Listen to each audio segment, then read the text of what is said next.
বিএনপির ভারপ্রাপ্ত চেয়ারম্যান তারেক রহমানের দেশে ফিরতে সব ধরনের সহযোগিতা করতে চায় অন্তর্বর্তী সরকার। প্রধান উপদেষ্টার প্রেস সেক্রেটারি ৭১কে জানান, তারেক রহমানের ফেরা নিয়ে কোনো হুমকি বা বাধা নিষেধ নেই। তিনি আরও বলেন, বেগম খালেদা জিয়ার স্বাস্থ্যের অবস্থা নিবিড়ভাবে পর্যবেক্ষণ করছে সরকার। আরও জানাচ্ছেন মোহন ইসলাম। জুলাই গণ অভ্যুত্থানে শেখ হাসিনার বিদায়, অন্যদিকে মমতাময়ী মায়ের অসুস্থতা। সবাই যখন তার সন্তান ও দলের ভারপ্রাপ্ত চেয়ারম্যানের দেশে ফেরার দিকে তাকিয়ে, তখনই এটি এককভাবে করা সম্ভব নয় বলে জানান তারেক রহমান। নায়াসিনামাইড ও স্যালিসাইলিক সমৃদ্ধ লিলি ফেস ওয়াশ, যা ফেসের ডেড স্কিন সেল দূর করে দেয় দ্বিগুণ ফাস্টার ব্রাইটেনিং। গল্পের ডালপালা তখন থেকেই বড় হতে শুরু করে। প্রধান উপদেষ্টার প্রেস সেক্রেটারি জানান, তারেক রহমানের ফেরা নিয়ে সব ধরনের সহযোগিতা করবে সরকার। কোনো বিধিনিষেধ, কোনো আপত্তি নেই। হ্যাঁ, উনি তো একজন বাংলাদেশের সবচেয়ে বড় যেটা পার্টি, সেটার অ্যাক্টিং চিফ। উনি তো ওনার অ্যাডভাইজার আছেন, ওনারা যেটা ডিসিশন নেবেন সে অনুযায়ী যদি আমাদেরকে বলেন যে উই নিড ইউর সাপোর্ট, অবশ্যই গভর্নমেন্ট তো এই সাপোর্টটা ইনশিওর করবেই।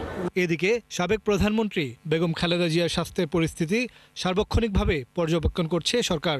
এ নিয়ে দল ও পরিবারের সাথে যোগাযোগ আছে। পক্ষ থেকে খালেদা জিয়ার চিকিৎসা মনিটর করা হচ্ছে, খুব ইন্টেন্সিভলি মনিটর করা হচ্ছে। ওনার দল, ওনার পরিবারটাই এই বিষয়ে নেতৃত্ব দিচ্ছে। তারা মনিটরিং করছে, ওনার আপডেট নিচ্ছে, এবং যদি কোনো সিচুয়েশন খারাপ হয় ওনারাই ডিসিশন নেবেন। আমাদের তরফ থেকে যেটা হচ্ছে যে আমরা সর্বোচ্চ সহায়তা, আমরা যেই সহায়তা চাই সর্বোচ্চ সহায়তা দেওয়া হবে। অন্তর্বর্তী সরকার মনে করে, জুলাই আন্দোলনে অনুপ্রেরণা ছিলেন বেগম খালেদা জিয়া। এই জুলাই অগাস্টে যে আন্দোলনে উনি জাতির জন্য ইন্সপাইরেশন ছিলেন।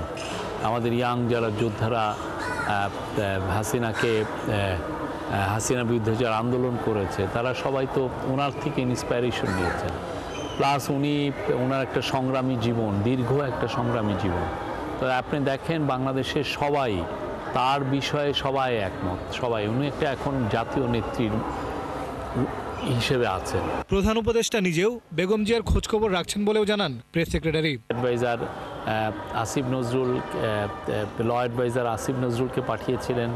আসিফ নজরুল যে ওনার বিষয়ে জেনে এসছেন। মোহন ইসলাম, ৭১, ঢাকা।